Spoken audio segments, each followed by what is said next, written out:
Episode number 35 of Making the Case 50-50. While most men can't realistically be sole providers. Let's get it.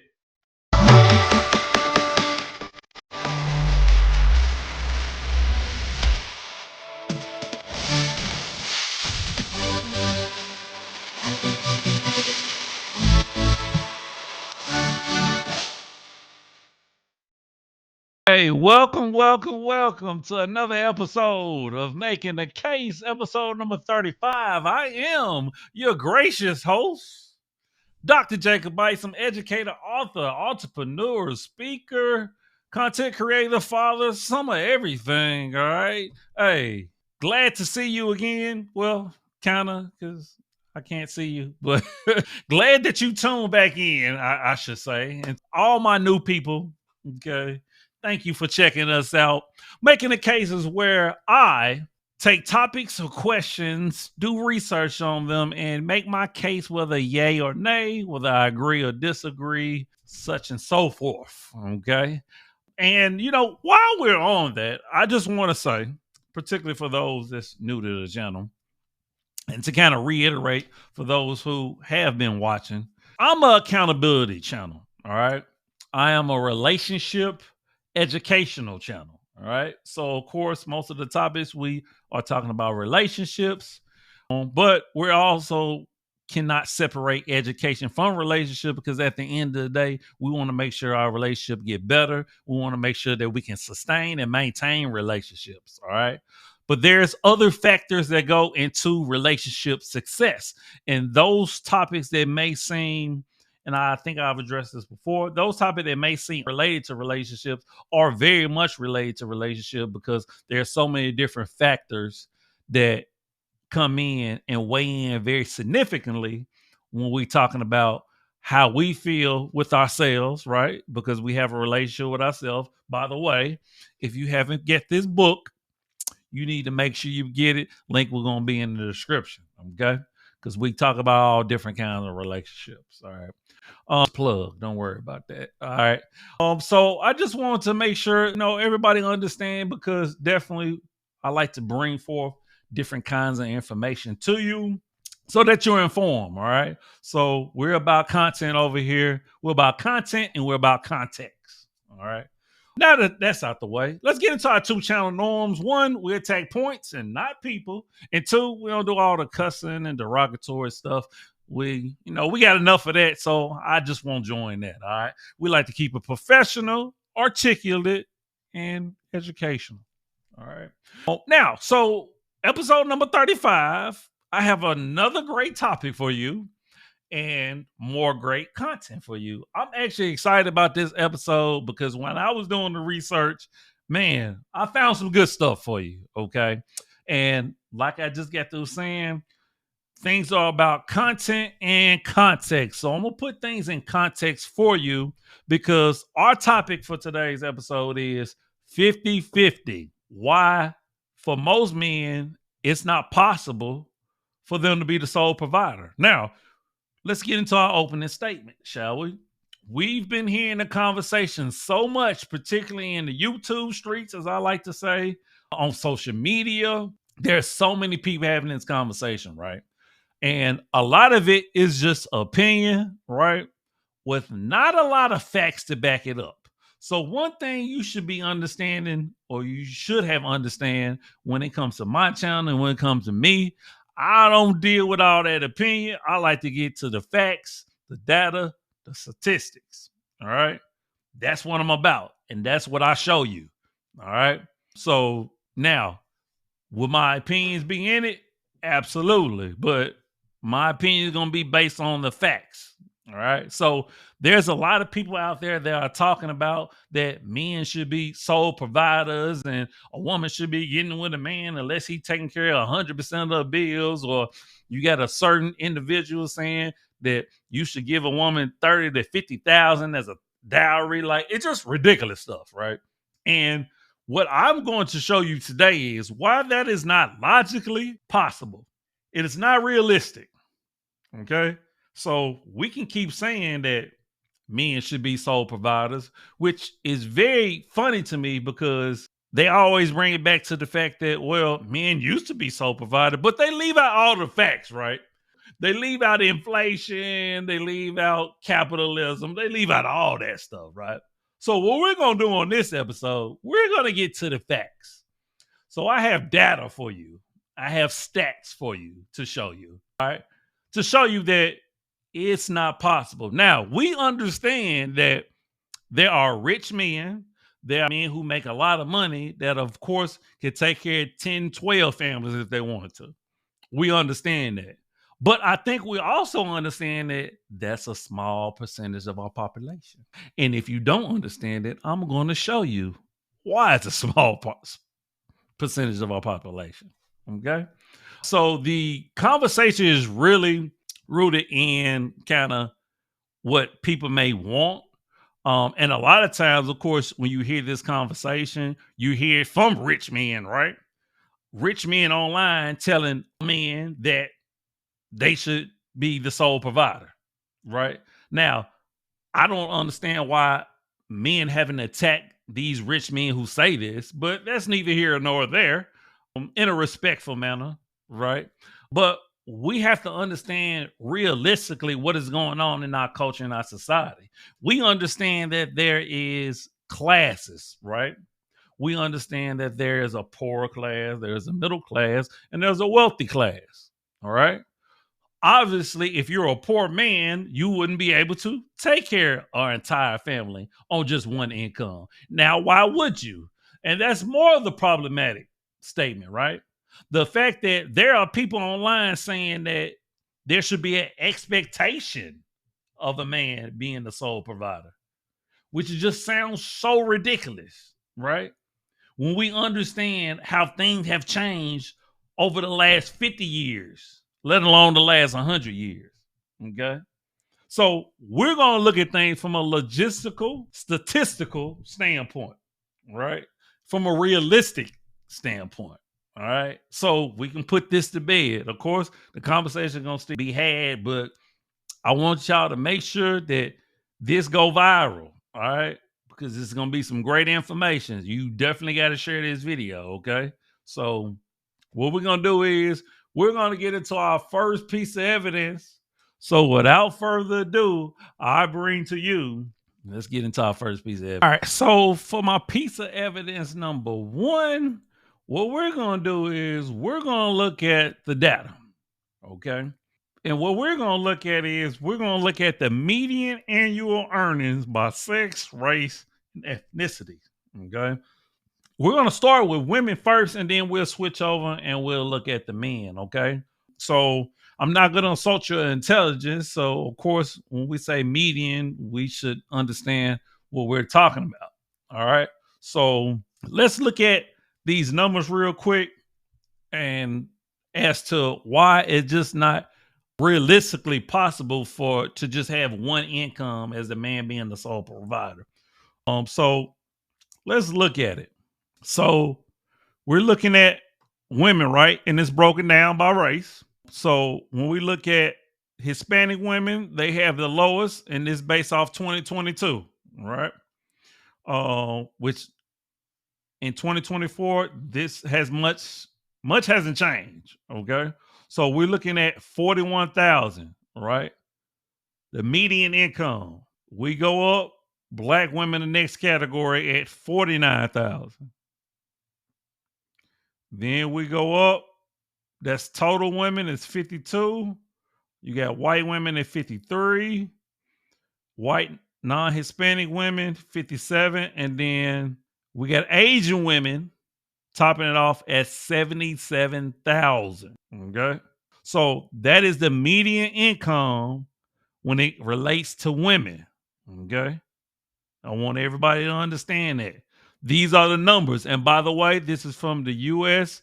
Labor Statistics. Okay. So this comes from the government, straight from the government. All right. So there we can see, and this is from 1960 to 2022, by the way. So it's spanning 62 years. All right. As you can see the increase, right? In all races, right? We can see it go up. And when we look at the men, we're going to see something similar, right? So although men and women are earning more as far as median income, this still doesn't take into account of inflation, which we're going to look at that, okay? Because remember, we got to put things in context, all right? So this is women's medium annual earnings, all right? So that's from the women's side. So it's important to look at those numbers because how much somebody is making per year is going to be based on whether or not it's feasible for just one person to be sole provider. All right. So now let's take a look at the men. All right. So now let's kind of scoot on over and let's look at the men. All right. So when we look at the men, we're going to notice something, right? We're going to notice that it literally is in the same order with Hispanic men earning 47,000, which by the way is 6,000 more than the Hispanic woman. And then we're going to go up to black men, which is 51,000, which is like I believe 2 or 3,000 more, right? On average than the black woman. So when we keep on going up, we'll see that the men out earn the women. So I know there has been a lot of talk about, particularly in the black community, that women out earning men. Well, no, when we look at the median income of a woman, when we taking everybody into account, see, we like to kind of parse and look at, you know, a certain group of women or a certain group of men. No, when we take everybody, median is taking everybody. Okay. So all the men in every race out earn the women, right? And as you can see, once again, Asian men at the top with a median annual of 92,000. So they are 15,000 more than their Asian counterpart.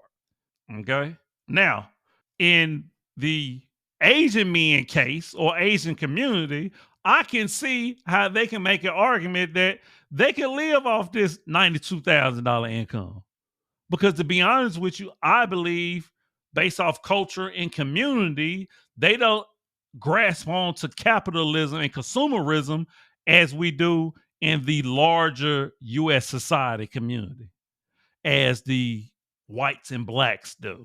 I don't even think I would say that about the Hispanic community, right? But clearly, when we look at Hispanic men and women, they're at the bottom when it comes to median income, as the number is showing you, Department of Labor and Statistics. Okay, it's showing you. All right. So why am I showing you this? Well, I'm showing you this because I want you to see how much the man makes and how much the woman makes.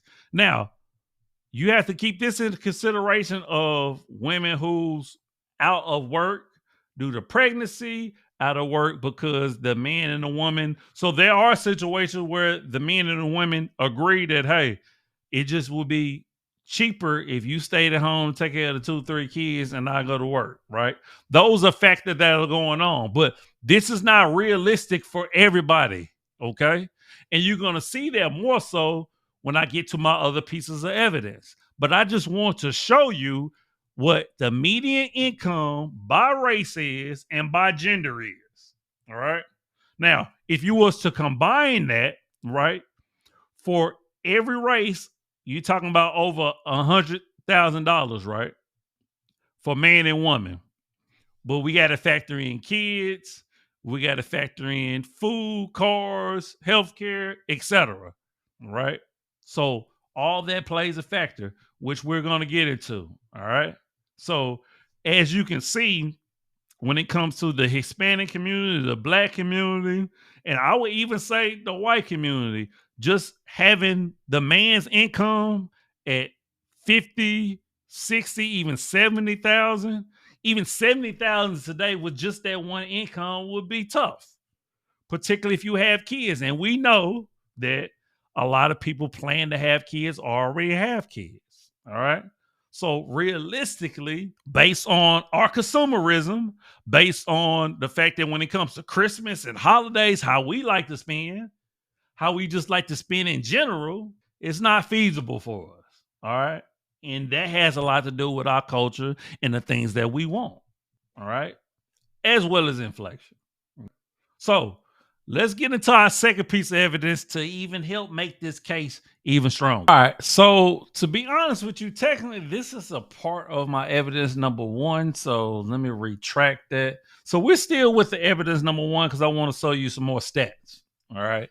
I want to get the stats out of the way, and then we're going to move on to some more things. But what I have right now for you is price changing in consumer goods and services in the United States. So this is the difference in what we are actually paying for. All right. So this is to bolster my evidence of the fact that it's just not realistic for us to only have one sole provider in the family. And to be honest with you, why would you when we know the prices are what they are, right? We know that COVID had a large impact on us financially. We know this, right? So why would we still be having a conversation of 50-50? To be honest with you, I think it's just a talking point. I think people just like to stir things up to get people emotionally radical and out there, but we're here to dispel that with the facts. All right. So let's look at it real quick because it might look a little kind of jumbled to you. But so now it says, hold on, let me get now 2023. That's what I really wanted to get with. Okay. Of course, this is the most recent data because we're in 2024, so that data hasn't come out yet, right? So when we look at college tuition and fees, it is plus 213. This is the change since 1997. All right. So since 1997, college tuition and fees are up 213%. I want you to think about that. Digest that for a minute. All right. Let's keep going. Tuition, school fees, childcare is up almost 200%. Medical care is up 134%. Household energy, 118%. Housing is up 104. Food and beverage, 103. Public transportation up 43%. Cars, 23. Of course, now, even though we know a car is a necessity, but you can definitely hold on to a car for a long time. But at the end of the day, remember, we are consumers, most of us, right? So we want them new vehicles, but it's up 23. Clothing. Now, for the next four category, it's down, right? Clothing is down almost 2%. Computer software accessories, which is not a necessity, is down almost 76%. Toys, which is not a necessity, is down almost 77%. Televisions, which is not a necessity, is down 98%. Notice that the things that I want for us are down, but the things that are necessities for us are up. Now, tell me again, why would you want to have just a sole provider and put that on him? I just showed you the median income, what a man makes, and you willing to put that on him based on everything that we need has skyrocketed since 1997? Do you really want to put that pressure on your man? Stress him out to the point where he leave and he say, you know what, I won't be single. At least I ain't got to deal with all this, whether it's his kids or not. So why would we want to create that? I get it, fellas. If you rich out there, keep doing your thing, all right? You can pay 100%. All these factors right here don't matter to you. But for majority of the men, they do. So stop telling me they need to be sole provider. That's irresponsible. Look at me when I'm talking to you. Okay, I'm tripping. But I think you get the gist of this, all right? These are the numbers. That's what we need to go by. Not people's opinion. We need to go by what's really, this is the reality. Okay. And I think we understand it. We understand we've been going through inflation. We understand food prices and gas prices and all these things that we need are going up. Of course they are. And then we look at the things that we don't need. Of course they're going down. They're trying to make it affordable so that you still buy it. So I just want to show you the numbers so that we can really put this conversation to bed because, you know, we really tripping with these talking points. If you ain't got enough money to take care of your family 100% or a woman 100%, you shouldn't be dating. Man, please stop that. That's disrespectful to men, hardworking men out there that's giving they all. That's disrespectful. You should be ashamed of yourself, and we need to start calling these men out respectfully, of course. All right. So now let's get into a second piece of evidence. We got some more good stuff. We ain't stopping here. All right. Let's get it. All right. So for my piece of evidence number 2, what we're going to get into is I got an article for you from Finances Online. Of course, never used this platform before, but the title of this article is One Household, One Income, Challenges of the Sole Financial Provider in 2024. All right.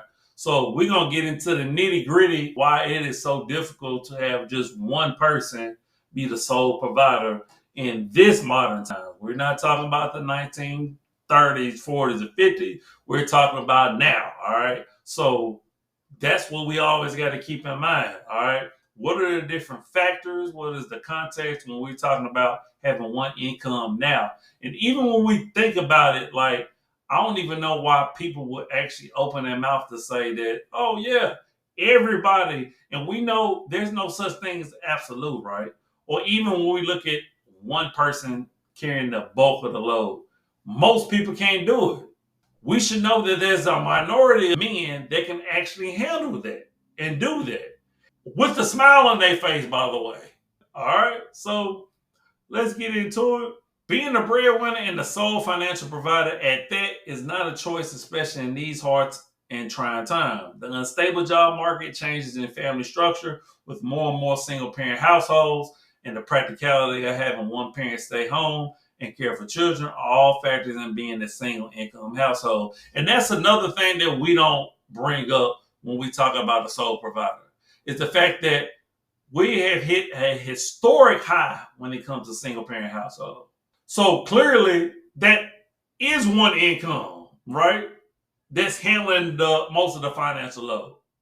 So we're not even in the situation where we had mom and dad, man and woman in the household to say that most men should be doing that. And of course, when we break it down by race, all right, so let's keep going.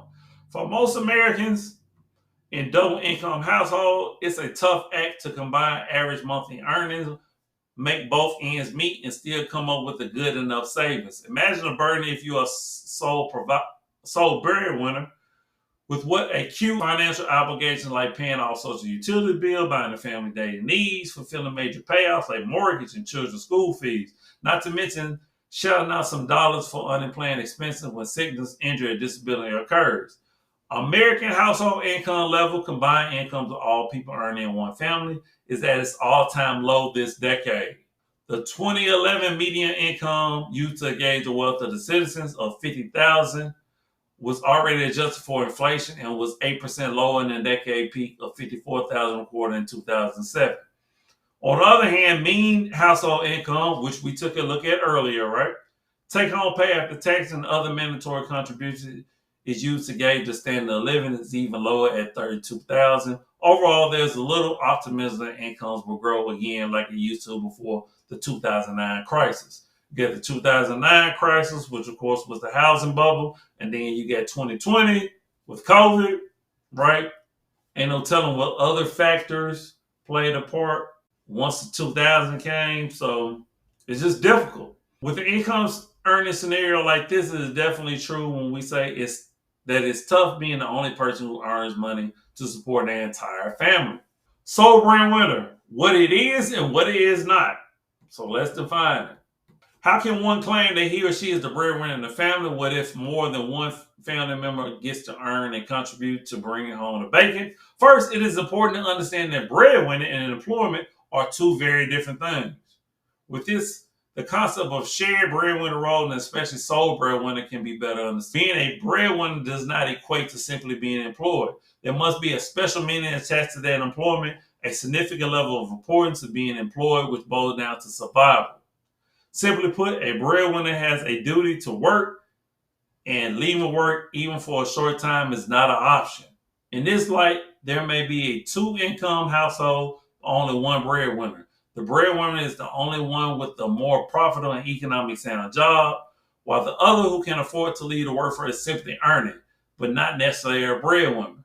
The same is true in families where there are multiple earning members, like grown-up children, working part-time, but their earnings are not enough to take care of all family financial obligations, even fewer of these. If both jobs rank in equal importance, not necessarily equal pay, where they are complementing incomes and carry the family through, and both owners cannot afford to leave their jobs at any time, then there is shared breadwinner role. The sole breadwinner then is someone who has a single responsibility and full duty to work for the family and does not have the option to leave the workforce at any time in the future. So we want to put the sole purpose of earning money and take care of the family on men. What sense does that make? Now, and the real fact is that the fact most people have at least two jobs. A lot of people do. Maybe I shouldn't say most. A lot of people have two jobs. Even if you're a millionaire, you don't have just one income, right? So if you want to make ends meet, you have to have multiple income. So even if you do have a sole provider, that means that the man more than likely going to have more than one income, and he might have to have two jobs. He's going to have to invest. He's going to have to do something, okay? Which put more strain, more pressure, etc. Let's keep reading. We won't read that section. We're going to get to the fall negative effects of being the sole breadwinner. Money views can be a complicated thing. There are varying opinions about it, and that includes the concept of the breadwinner role when it shifts from the conventional father role and responsibility. But one thing is certain, being an average American, that is, hovering around middle to low income brackets and being the sole breadwinner is tough in these hard and trying times. The stress and usual demand of being the sole breadwinner, especially when one takes on multiple jobs, as I was just mentioning, to provide adequately, has serious negative effects manifest out of role. We get effects on marriage. A 2012 research by the Prudential Financial Group found that over half of American women, or 53%, are primary or sole breadwinner in a household. It has a lot to do with single parent households, right? The research further shows that these women are either single or divorced and support themselves entirely, while 20% of married women earn more than their husbands, which will leave 78% men earning more. Breadwinning wives are even more common in families with lower income. 7 in 10 working wives earn as much or more than their husband in the bottom 20% of income distribution, and about half of working wives are breadwinner in the middle income distribution. Despite not being conventional, there has been openness about non-male breadwinner roles, given economic circumstances as well as the practicality of the range when called for. Also, there are many families with non-traditional breadwinner roles where harmony, peace, and domestic bliss exists, not to mention pride for both mom and dad. So we are seeing a rise of women being a breadwinner, but at the end of the day, most women don't want to be responsible for being a breadwinner. In single parent household, most women have to be. They don't want to be. And a lot of women will tell you how difficult it is being a provider in their family, in their household. That's the reason why they will like a man to come in and to relieve that pressure. Okay? Let's look at some other negative effects. Effects on the children and the family. Effects on the economy. The National Center for Children and Poverty said that the single parent families are at greater risk of economic hardship than two-parent households, largely because the latter have twice the earning potential. So we're talking about single-parent households. How can we expect men to be the sole breadwinner where they're not even in a household? Effects on the person who has a sole provision. That's the end of the article, but I really want to show you this because what you got to understand is this. Providing for a family is more than just having a great job and, a man having that ego saying, yes, I'm providing for my family, right? There's other factors that we got to take into account, right? We got to take into account the GDP, right? We got to take into account the stress that happens, right? The mental anguish, the effects on the physical body, right? That's all factors. Why we want to put all that on the man and where the woman gets to be happy, right? It goes back to the whole happy wife, happy life, right? So I don't understand the argument expecting a man to pay 100% when the fact that why would you want your man to work so hard? Because we're talking about majority versus minority, right? Majority of men are not rich. Majority of men do not make the income that is necessary for them to take care of an entire household in 2024. So why would we even have this thought process? And to be honest with you, I don't think most women do. But because social media is such an influence, we're hearing these conversations. And we need to get this notion out of our head, which is why I want to do this topic. Okay. So what we're gonna do is we're gonna wrap things up with our piece of evidence. All right. Let's get it. All right. So for my piece of evidence number 3, what we're going to address is the changes in the family structure. All right. So that's what's often left out of this conversation is the fact that the family does not look the same as it once did when men were the sole provider or known to be the sole provider. In 2024, the family does not look the same as it once did. Okay. So looking at a platform called Love to Know. And the title of this article is Changes in Family Structure Over Time. All right. So, what we're going to look at is how the family has changed, which, of course, changed the dynamic of the man being in the house like he once used to. All right. So, let's look at this article, see what we can get from it. What a family look like will grow and evolve over time and significantly influenced by the specific culture being experienced in a certain time period. While there used to be one family structure that dominated all others, significant changes in family structure has taken place over the past few decades. Changes in family structure. Family has significantly shifted in terms of structure, going from two-parent households to a more eclectic expression of what it means to be a family. While in the 50s and 60s, there was more of an emphasis on family, including two parents and children, now families have a much more diverse structure. How family have changed over the years. Family have changed significantly over the years, according to Pew Research. Examples of these shifts include in the 1960s, 73% of children lived with two parents in their first marriage. In the 1980s, 61% of children lived with two parents in their first marriage.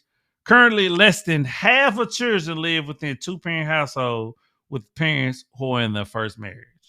Do you understand the decrease that has been going on? Less than half of children now live with two parents. You don't think that that is a factor, which means less than 50% of kids have a consistent male figure in their life, which will be their father. I'm not talking about when they go to school or uncles or cousins and stuff like that. Having somebody there every day plays a factor. All right, let's keep reading.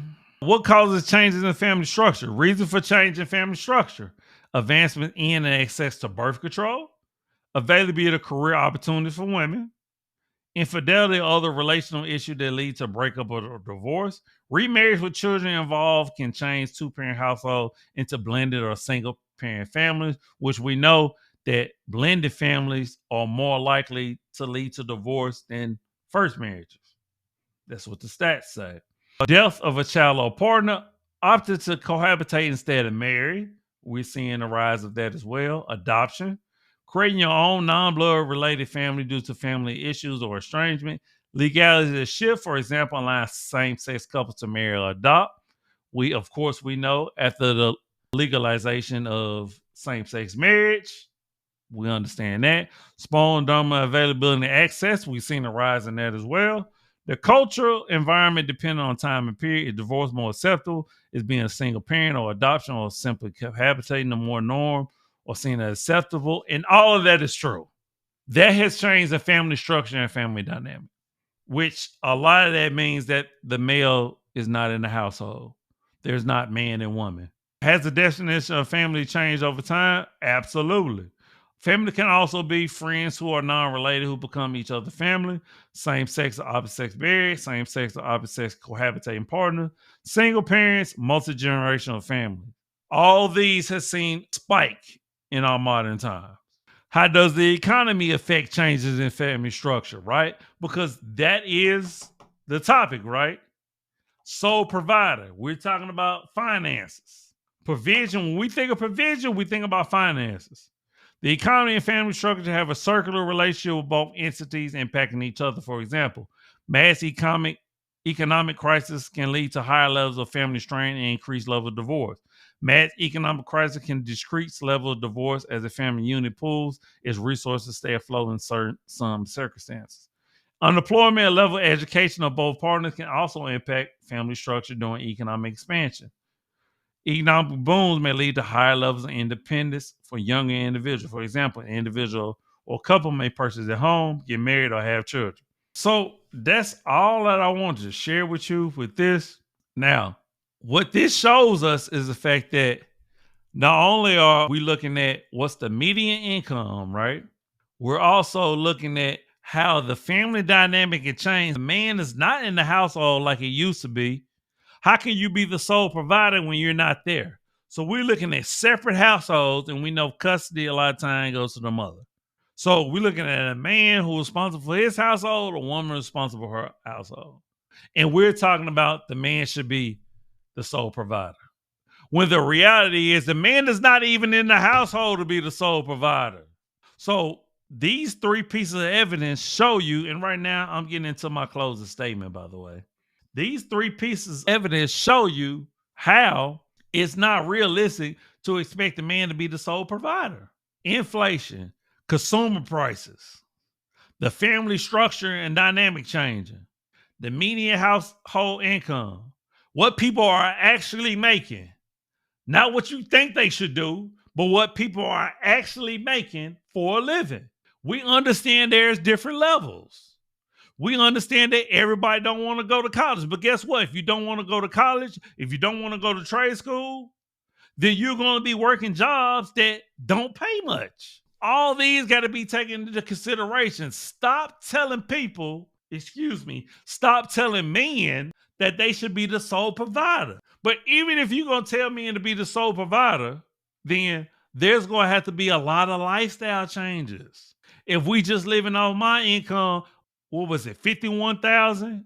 And from 51 to, well, aging me and make 92, right? But even if we go to average, let's just say 70,000, right? 70,000. And I'm taking care of a woman or one or two kids. There are going to have to be some lifestyle changes. So based off the numbers, based off the facts, it's not realistic. So please, for those of you out there that telling men to be the sole provider, take care of their 100%, stop it. Because what men are not getting, even if they taking care of 100%, they're not getting a submissive woman. They're not getting the woman to making sure that there's food on the table, that the household clean. They're not getting that. So in return for them taking care of 100%, they're not getting the things that women used to do. So come on now, let's be realistic. All right, man, that's our episode for today. I feel like I made a strong case. Please tell me in the comments if you feel the same. Of course, you already know you can get my book, merch. Links will be in the description. Okay. If you got any ideas of what you would like to make for me to make a case on, please send them my way. All right. Like, comment, subscribe, all that good stuff. As always, I am you. You are me. Love always, love eternal. The worst thing you can do is lie to yourself. And I believe that I made that case. All right. Hey, peace.